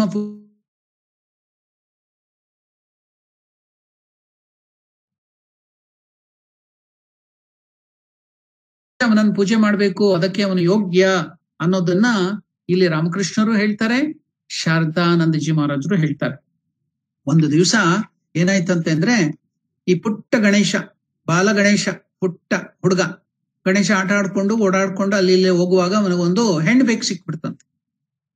ಈಗ ಮಕ್ಕಳು, ಪುಟ್ಟ ಮಕ್ಕಳು ಈಗ ಯಾವ್ದಾದ್ರು ಪ್ರಾಣಿ ಸಿಕ್ಕಿದ್ರೆ, ನಾಯೋ ಅಥವಾ ಇನ್ನೇನೋ ಒಂದು ಸಿಕ್ಕಿದ್ರೆ ಏನ್ ಮಾಡ್ತಾರೆ? ಅದು ಕ್ರೌರ್ಯ ಅಲ್ಲ, ಅವ್ರ ಪಾಪ ಈ ಒಂದು ಇನ್ನೋಸೆನ್ಸ್ ಅಂತ ಹೇಳ್ಬೋದು, ಮುಗ್ಧತೆ ಅಲ್ವೇ, ಮಕ್ಕಳಿಗೆ ಮುಗ್ಧತೆ ಅದು. ಸೊ ಆ ಮುಗ್ಧ ಭಾವದಿಂದ ಅವ್ರು ಏನ್ ಮಾಡ್ತಾರೆ, ಆ ಪ್ರಾಣಿಗಳ ಬಾಲ ಎಳೆಯೋದು, ಪರ್ಚೋದು, ಗಿಲ್ಲೋದು, ಹೊಡೆಯೋದು, ಮತ್ತೆ ಕಿವಿ ಎಳೆಯೋದು, ಇದೆಲ್ಲ ಮಾಡ್ಬಿಡ್ತಾರೆ. ಅದು ಕ್ರೌರ್ಯ ಅಲ್ಲ, ಮಕ್ಕಳಿಗೆ ಗೊತ್ತಾಗುದಿಲ್ಲ ಮುಗ್ಧತೆ. ಹಾಗೆ ಗಣೇಶನು ಕೂಡ ಪುಟ್ಟ ಹುಡುಗ ಆಗಿರ್ಬೇಕಾದ್ರೆ, ಮಗು 4-5 ವರ್ಷದವನೋ ಅಥವಾ ಏನೋ, ಅವನೇನ್ ಮಾಡ್ದ, ಈ ಒಂದು ಹೆಣ್ಬೆಕ್ಕು ಸಿಕ್ಕಾಗ ಅದರ ಕಿವಿ ಎಳೆಯೋದು, ಬಾಲ ಎಳೆಯೋದು, ಪರ್ಚೋದು, ಗಿಲ್ಲೋದೆಲ್ಲ ಮಾಡ್ಬಿಟ್ಟ. ಹೇಗೋ ಆ ಬೆಕ್ಕು ಅವನಿಂದ ತಪ್ಪಿಸ್ಕೊಂಡು ಓಡೋಗ್ಬಿಡ್ತು. ತಪ್ಪಿಸ್ಕೊಂಡು ಓಡೋದಾಗ ಅವನು ಅದನ್ನ ಮರ್ತು ಬಿಟ್ಟು ಅಲ್ಲಿಂದ ಹೊರಟೋದ. ಸೊ ಹೋಗಿ ಆ ಕಡೆ ಈ ಕಡೆ ಆಟ ಆಡ್ಕೊಂಡು ಮತ್ತೆ ಬಹುಶಃ ಹಶ್ವಾಯ್ತೇನೋ ತನ್ನ ತಾಯಿ ಪಾರ್ವತಿ ದೇವಿ ಹತ್ರ ಹೋದ. ಗೌರಿ ಅಮ್ಮನ ಹತ್ರ ಅವನು ಹೋದ್ರೆ ಅಲ್ಲಿ ನೋಡ್ತಾನೆ, ಆ ಜಗನ್ಮಾತೆ, ಆ ಪಾರ್ವತಿ ದೇವಿಯ ಮುಖದ ಮೇಲೆ, ಮೈ ಮೇಲೆ ಎಲ್ಲ ಗಾಯ, ಪರಚುವಿಕೆ, ಇನ್ನು ಏನೇನೋ ಗುರುತುಗಳು, ನೋವಿನ ಗುರುತುಗಳೆಲ್ಲ ಕಂಡವು. ಪಾರ್ವತಿಯ ನೋವಿನಲ್ಲಿ ಇರೋದನ್ನ ಕಂಡಾಗ ಗಣೇಶನಿಗೆ ಬಹಳ ದುಃಖ ಆಗೋಯ್ತಂತೆ. ಗಣೇಶನಿಗೆ ನಾ ಹೇಳಿದ್ನಲ್ಲ ಆದರ್ಶ, ಎಲ್ಲ ದೇವದೇವಿಯರು ಬೇರೆ ಬೇರೆ ಆದರ್ಶಗಳನ್ನ ಇಡ್ತಾರೆ ಅಂತ. ಗಣೇಶನ ಆದರ್ಶ ಏನಪ್ಪಾ ಅಂದ್ರೆ ಮಾತೃಭಕ್ತಿ. ಈ ಒಂದು ತಾಯಿಯನ್ನ, ಜಗನ್ಮಾತೆಯನ್ನ, ಪರಬ್ರಹ್ಮವನ್ನ ತಾಯಿಯ ರೂಪದಲ್ಲಿ ನೋಡೋದು ಅಂತ ರಾಮಕೃಷ್ಣರು ಹೇಳಿದ್ರಲ್ಲ, ಜೀವನ ಪರ್ಯಂತ ನಾನು ಒಂದು ಆ ಭಾವದಲ್ಲಿ ಇದ್ದೆ ಅಂತ. ಅದಕ್ಕೆ ಆದರ್ಶ, ಅತ್ಯಂತ ಎತ್ತರದ ಆದರ್ಶ ಗಣೇಶ. ಸೊ ಮಾತೃಭಕ್ತಿಗೆ ಆದರ್ಶ ಗಣೇಶ. ಆ ಐಡಿಯಲ್ ನನ್ನ ಅತ್ಯಂತ ಎತ್ತರದ ರೀತಿಯಲ್ಲಿ ಆಚರಿಸಿದವನು ಗಣೇಶ. ಸೊ ಅಂತಹ ಗಣೇಶ ತಾಯಿ ಈಗ ತನ್ನ ಅವನ ಮೈ ಮೇಲೆ ಗಾಯ, ಪರಚುವಿಕೆ ಇದೆಲ್ಲ ಕಂಡಾಗ, ದುಃಖ ಆದಾಗ, ನೋವನ್ನು ಅನುಭವಿಸುವಾಗ ಗಣೇಶ ಕೇಳ್ದ, ಅಮ್ಮ ಯಾರಮ್ಮ ನಿನಗೆ ಹಿಂಗ್ ಮಾಡಿದ್ರು ಅಂದ್ರೆ, ತಾಯಿ ಏನ್ ಹೇಳ್ತಾಳ ಗೊತ್ತಾ, ಪಾರ್ವತಿ ನೀನೇ ಕಣೋ ಮಾಡಿದ್ದು ಗಣೇಶ ಅಂತ.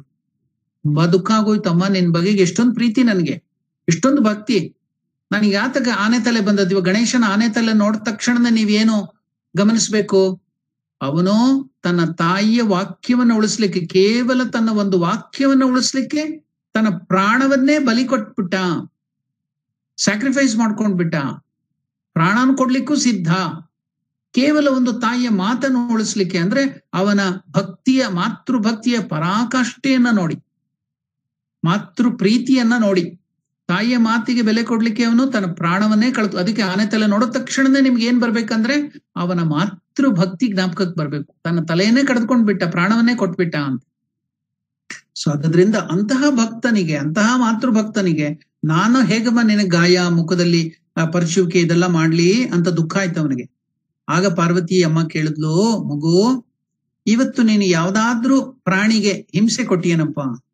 ಅವಾಗ ಜ್ಞಾಪಕ ಬಂತು, ಹೌದಮ್ಮ, ನಂಗೆ ಗೊತ್ತಿಲ್ದಿರ ಏನೋ ಮುಗ್ಧತೆಯಿಂದ ಬೆಕ್ಕಿನ ಜೊತೆ, ಹೆಣ್ಣು ಬೆಕ್ಕಿನ ಜೊತೆ ಆಟ ಆಡ್ಬೇಕಾದ್ರೆ ಅದನ್ನ ಗಿಲ್ಲೋಜು, ಪರ್ಚೋದು ಇದೆಲ್ಲ ಮಾಡ್ಬಿಟ್ಟೆ. ಆವಾಗ ದುಃಖ ಪಡುವಾಗ ಅವನು ಅಳ್ಬೇಕಾದ್ರೆ ಅವನು ಅಳ್ತಾ ಇದ್ದ. ಆವಾಗ ಕೇಳಿದ್ಲು, ಏನಮ್ಮ ಯಾರಾದ್ರೂ ಆ ಬೆಕ್ಕಿನ, ಆ ಹೆಣ್ಣು ಬೆಕ್ಕಿನ ಯಜಮಾನ ಬಂದು ನಿಂಗೆ ಹಿಂಗೆ ಹೊಡೆದ್ಬಿಟ್ಟ, ನಾನು ಅದಕ್ಕೆ ಹೊಡೆದೆ ಅಂತ ಹೇಳಿ. ಇಲ್ಲಪ್ಪ, ನೀನೇ ನನಗಿದೆಲ್ಲ ಮಾಡಿದ್ದು. ಅವಾಗ ಇನ್ನೂ ಅವನಿಗೆ ದುಃಖ ಆಗಿ ಅಳುವಾಗ ಪಾರ್ವತಿ ದೇವಿ ಅವನನ್ನ ಮಡ್ಲಲ್ಲಿ ಕುಡಿಸ್ಕೊಂಡು ಸಮಾಧಾನ ಮಾಡ್ತಾ ಹೇಳಿದ್ಲಂತೆ, ಮಗು ಇವತ್ತಿನಿಂದ ಜ್ಞಾಪಕ ಇಟ್ಕೋ, ಎಲ್ಲ ಹೆಣ್ಣು ಜೀವಿಗಳಲ್ಲೂ, ಅದು ಕ್ರಿಮಿಕೀಟವಾಗಿರ್ಬಹುದು, ಪ್ರಾಣಿ ಪಕ್ಷಿ ಆಗಿರ್ಬಹುದು, ಮನುಷ್ಯರಾಗಿರ್ಬಹುದು, ಎಲ್ಲಾ ಜೀವಿಗಳು, ಎಲ್ಲಾ ಪ್ರಭೇದದ ಜೀವಿಗಳಲ್ಲೂ, ಎಲ್ಲ ಹೆಣ್ಣು ಜೀವಿಗಳಲ್ಲೂ ನಿನ್ನ ತಾಯಿಯಾದ ಪಾರ್ವತಿ ದುರ್ಗಾಮಾತೆ ನಾನಿದ್ದೇನೆ. ನೀನು ಯಾವುದೇ ಹೆಣ್ಣು ಜೀವಿಗೆ ಯಾವುದೇ ರೀತಿಯ ಹಿಂಸೆ, ತೊಂದರೆ ಏನ್ ಮಾಡಿದ್ರು ಅದೆಲ್ಲವೂ ಈ ಜಗನ್ಮಾತೆಯಾದ ಪಾರ್ವತಿ ನಿನ್ನ ತಾಯಿ ನನಗ್ ಬಂದು ತಲುಪುತ್ತೆ. ಎಲ್ಲ ಪ್ರಭೇದದ ಕ್ರಿಮಿಕೀಟವಾಗಿರ್ಬಹುದು, ಪ್ರಾಣಿ ಪಕ್ಷಿ ಆಗಿರ್ಬಹುದು, ಮನುಷ್ಯನಾಗಿರ್ಬಹುದು, ಎಲ್ಲ ಗಂಡು ಜೀವಿಗಳಲ್ಲೂ ನಿಮ್ಮ ತಂದೆಯಾದ ಶಿವನಿದ್ದಾನೆ. ನೀನು ಯಾವುದೇ ಗಂಡು ಜೀವಿಗೆ ಯಾವುದೇ ರೀತಿಯ ತೊಂದರೆ, ಹಿಂಸೆ ಕೊಟ್ಟರು ಅದು ಬಂದು ನಿಮ್ಮ ತಂದೆಯಾದ ಶಿವನಿಗೆ ತಲುಪುತ್ತೆ ಅಂತ ಹೇಳಿದಾಗ ಗಣೇಶ ಅದನ್ನ ಆಳವಾಗಿ ಮನಸ್ಸಿನಲ್ಲಿ ಇಟ್ಕೊಬಿಟ್ಟ. ಇದು ನೆಗೆಟಿವ್ ಆಸ್ಪೆಕ್ಟ್. ನಾವ್ ಇನ್ನು ಪಾಸಿಟಿವ್ ಆಸ್ಪೆಕ್ಟ್ ತಗೊಳ್ಬೇಕಂದ್ರೆ, ಅದನ್ನೂ ಜಗನ್ಮಾತೆ ಹೇಳಿದ್ದಾಳೆ, ಅದನ್ನ ನಾವು ಅರ್ಥ ಮಾಡ್ಕೊಳ್ಬೇಕಂದ್ರೆ, ಯಾವುದೇ ಹೆಣ್ಣು ಜೀವಿಗೂ ನೀವು ಸೇವೆ ಮಾಡಿದ್ರೆ, ಒಳ್ಳೇದೇನ್ ಮಾಡಿದ್ರೆ, ಒಳ್ಳೆಯ ರೀತಿಯಲ್ಲಿ ನಡ್ಕೊಂಡ್ರೆ ಅದೆಲ್ಲವೂ ಜಗನ್ಮಾತೆಯಾದ ಪಾರ್ವತಿಗೆ ತಲುಪುತ್ತೆ. ಯಾವುದೇ ಗಂಡು ಜೀವಿಗೆ ನೀವು ಒಳ್ಳೇದನ್ನ ಮಾಡಿದ್ರೆ ಅದೆಲ್ಲವೂ ಪರಮೇಶ್ವರನಾದ ಶಿವನಿಗೆ ತಲುಪುತ್ತೆ ಅನ್ನೋದನ್ನೇ ಹೇಳಿದ್ದನ್ನ ಗಣೇಶ ಎಷ್ಟು ನೋಡಿ, ಇದಕ್ಕೆ ಶ್ರದ್ಧೆ ಅಂತ ಕರೆಯುವುದು.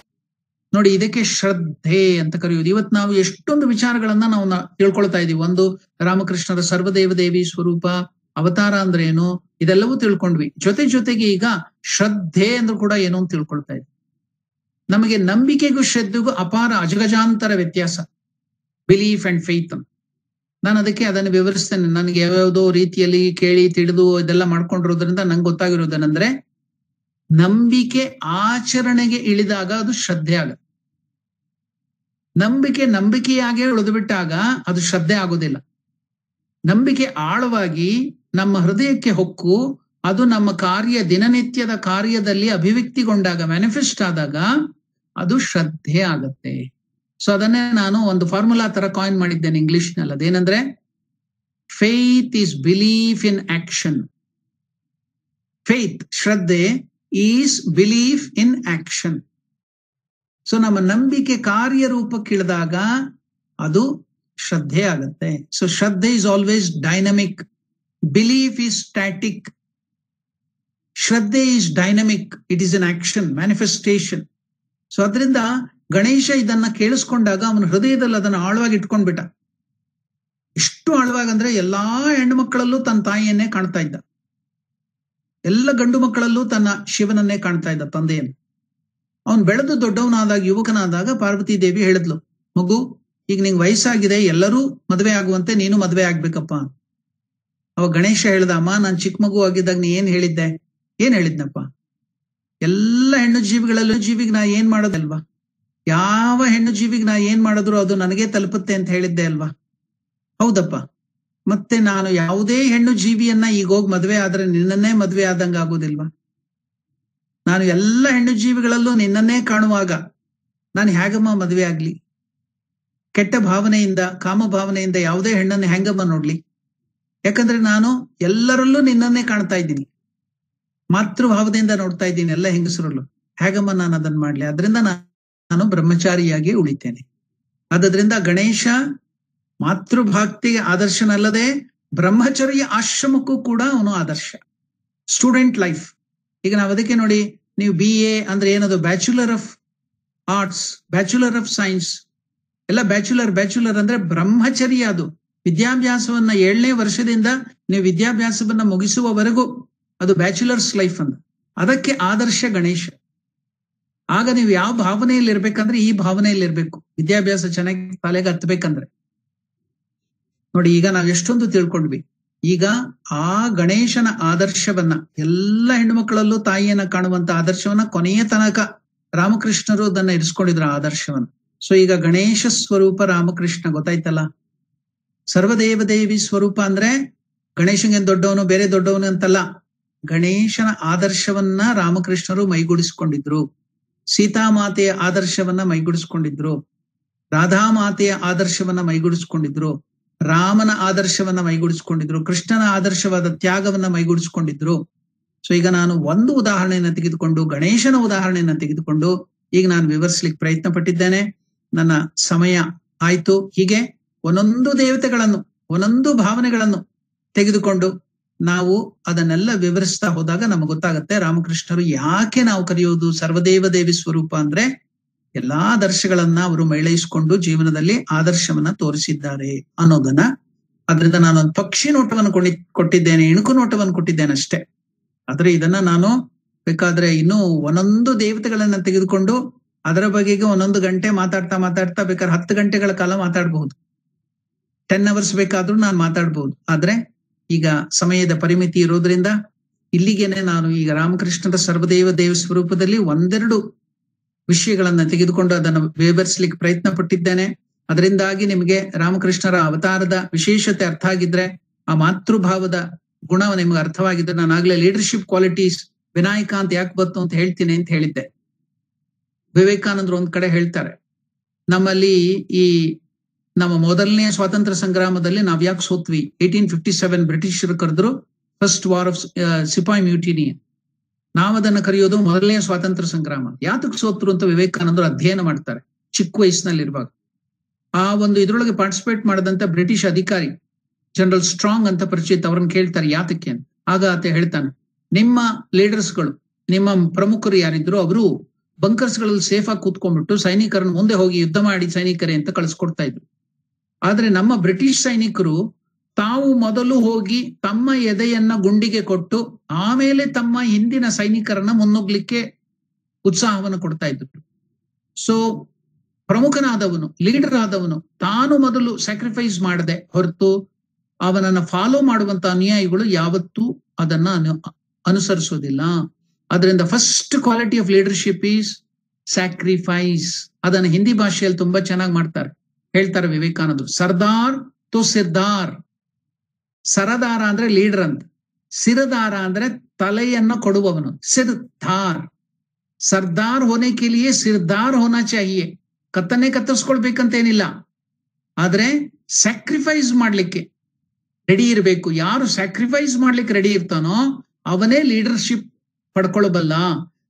ಗಣೇಶ ತನ್ನ ಮಾತೃಭಕ್ತಿಗೆ ತಾಯಿಗೋಸ್ಕರ ತಲೆಯನ್ನೇ ಕಳೆದುಕೊಂಡ್ಬಿಟ್ಟ, ತಲೆಯನ್ನೇ ತ್ಯಾಗ ಮಾಡ್ಬಿಟ್ಟ. ಅದಕ್ಕೆ ಅವನಿಗಿಂತ ಉತ್ತಮರಾದ ಜ್ಞಾನಿಗಳು, ಎಲ್ಲಾ ಜೀವಿಗಳಲ್ಲೂ ತನ್ನ ತಾಯಿಯನ್ನ ತಂದೆಯನ್ನ ಕಾಣ್ತಾ ಇದ್ದಂತಹ ಅವನ ಜ್ಞಾನದ ಪರಾಕಾಷ್ಠೆಯಿಂದ ಅವನು ಜ್ಞಾನಿಗಳ ಗಣಕ್ಕೆ ಈಶನಾದ, ಪ್ರಥಮ ಪೂಜೆಯನ್ನ ಪಡೆದುಕೊಂಡ. ಅದನ್ನ ರಾಮಕೃಷ್ಣರು ಮೇಳಿಸಿಕೊಂಡಿದ್ರು. ಗಣೇಶ ಸ್ವರೂಪ, ರಾಧಾ ಸ್ವರೂಪ, ರಾಮಕೃಷ್ಣ ಸ್ವರೂಪ, ಕೃಷ್ಣ ಸ್ವರೂಪ, ಸರ್ವದೇವದೇವಿ ಸ್ವರೂಪ, ಹಾಗೆ ಅನ್ನೋದನ್ನು ಹೇಳ್ತಾ ನನ್ನ ಮಾತುಗಳನ್ನ ನಾನು ಕೊನೆ ಮಾಡ್ತೇನೆ ಪ್ರಾರ್ಥನೆಯೊಂದಿಗೆ. ಓಂ ಪ್ರಿಯತಾಂ ಪುಂಡರೀಕಾಕ್ಷಃ ಸರ್ವಯಜ್ಞೇಶ್ವರೋ ಹರಿಃ ತಸ್ಮಿನ್ ತುಷ್ಟೇ ಜಗತ್ ತುಷ್ಟಂ ಪ್ರೀಣಿತೆ ಪ್ರೀಣಿತಂ ಜಗತ್ ಹರಿಃ. ಓಂ ತತ್ಸತ್. ಶ್ರೀರಾಮಕೃಷ್ಣಾರ್ಪಣಮಸ್ತು. ನಮಸ್ಕಾರ.